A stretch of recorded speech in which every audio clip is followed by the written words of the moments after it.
1979 Iran విప్లవం ప్రపంచ రాజకీయాల్లో ఒక భూకంపం లాంటిది. ఆ విప్లవం తరువాత మొదలైన అశాంతి 8 ఏళ్ల భీకర యుద్ధానికి దారితీస్తుందని ఎవ్వరూ ఊహించలేదు.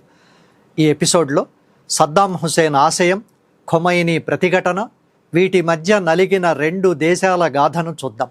1979 ఇస్లామిక్ విప్లవం తరువాత ఇరాన్లో పాత పాలన కూలిపోయింది. ఈ అనిశ్చిత స్థితిని చూసి ఇరాక్ అధ్యక్షుడు సద్దాం హుసేన్ తన ప్రాంతీయ ఆధిపత్యం కోసం అది సరైన సమయమని అనుకున్నాడు. సరిహద్దుల్లోని చిన్న చిన్న ఘర్షణలు 1980 సెప్టెంబర్ నాటికి ఇరాక్ మెరుపు దాడులతో యుద్ధానికి నాంది పలికాయి.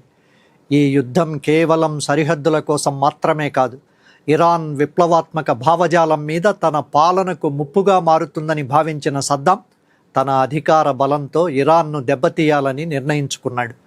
విప్లవంతో ఇరాన్ తన సైనిక వ్యవస్థను పునర్నిర్మించుకునే పనిలో ఉండడంతో అది తమకు సులభమైన లక్ష్యమవుతుందని ఇరాక్ భావించింది.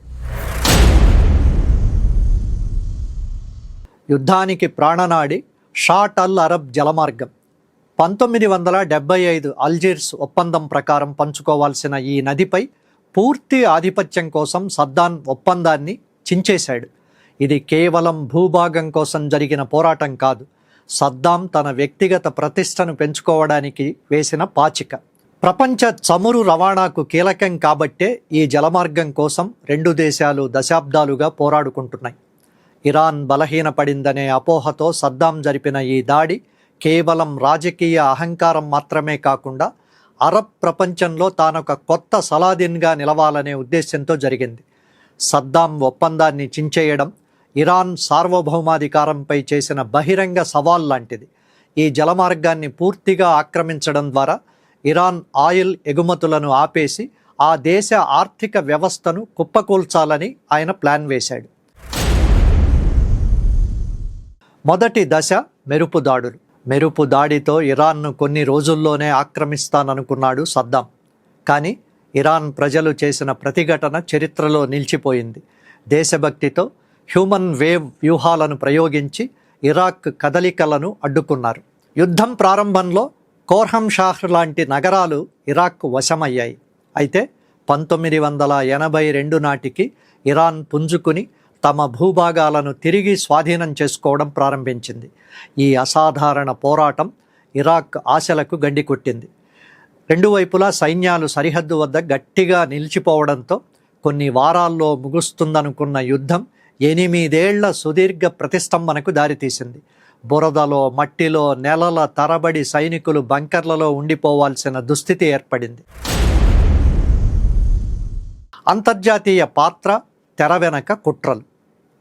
ఈ యుద్ధంలో ఇరాన్ పూర్తిగా ఒంటరి. ఇరాక్ వైపు మాత్రం ప్రపంచ అగ్రరాజ్యాలు నిలబడ్డాయి. ఎందుకంటే ఎవరూ గెలవకూడదనేది వారి వ్యూహం. ఇది కేవలం పొరుగు దేశాల గొడవ కాదు, ఒక భయంకరమైన proxy war. America, Soviet union తమ పట్టు కోసం ఇరాక్కు నిఘా ఆయుధాలను అందించాయి. ఆయుధ వ్యాపారులకు ఈ యుద్ధం ఒక గనిగా మారింది. ఎవరూ గెలవకూడదు, ఎవరూ ఓడిపోకూడదు అనే స్వార్థ వ్యూహంతో అగ్రరాజ్యాలు ఈ యుద్ధాన్ని వీలైనంత సాగదీశాయి. ఫ్రాన్స్, జర్మనీ లాంటి దేశాలు ఇరాక్కు అత్యాధునిక యుద్ధ విమానాలు, రసాయన ఆయుధాల తయారీకి అవసరమైన టెక్నాలజీని రహస్యంగా అందించాయి.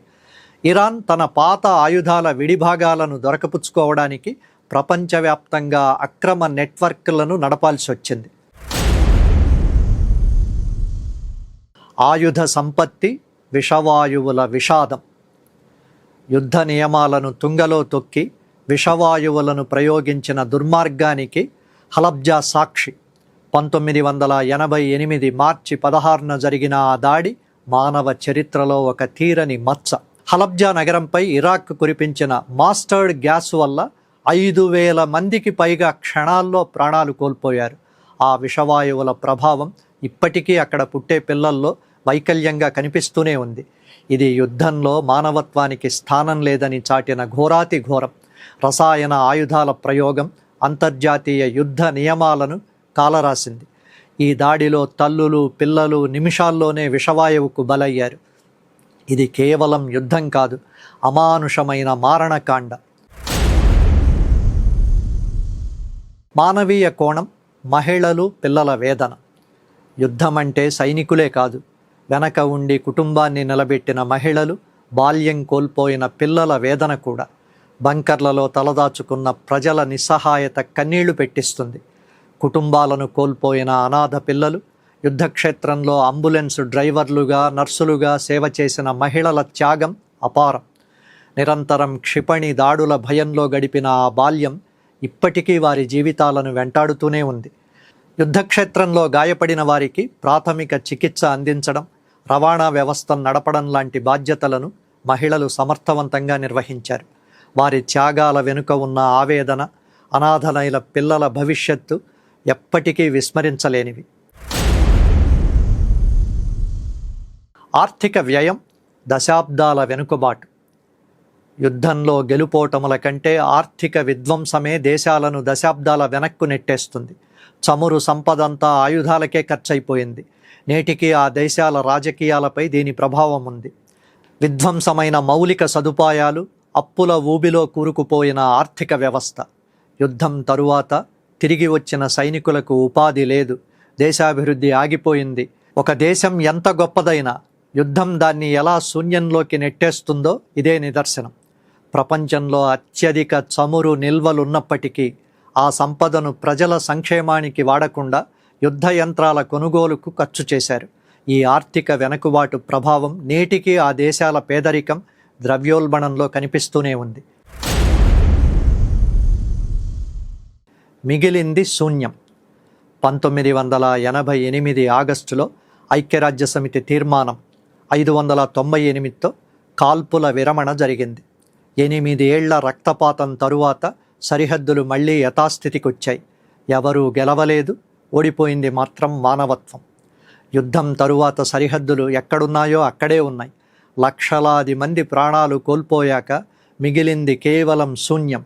నాయకుల అహంకారం కోసం సామాన్య ప్రజల జీవితాలను ఎలా చిన్నాభిన్నం చేస్తారో చరిత్ర మనకు నేర్పిన పాఠం ఇది. యుద్ధం ఆగిపోయింది, కానీ అది మిగిల్చిన గాయాలు, అనాథలు, అంగవైకల్యం పొందినవారు ఈ యుద్ధానికి సజీవ సాక్ష్యాలు. శాంతి, సహజీవనం మాత్రమే మానవాళికి గొప్ప గమ్యస్థానాలు. ఇరాన్ ఫైల్స్ 5లో ఇరాన్ అణువ్యూహం గురించి తెలుసుకుందాం. దయచేసి ధాత్రి టీవీని సబ్స్క్రైబ్ చేసి పక్కనే ఉన్న బెల్ ఐకాన్ను క్లిక్ చేయండి. ఈ వీడియోను లైక్ చేసి మీ మిత్రులకు షేర్ చేయండి. మీ అభిప్రాయాలను కామెంట్లలో పోస్ట్ చేయండి. ఫేస్బుక్, ఇన్స్టాగ్రామ్, ఎక్స్లో మమ్మల్ని ఫాలో అవ్వండి. ఇలాంటి మరిన్ని ఆసక్తికరమైన కథనాల కోసం మా వెబ్సైట్ iDhatri.com చదవండి.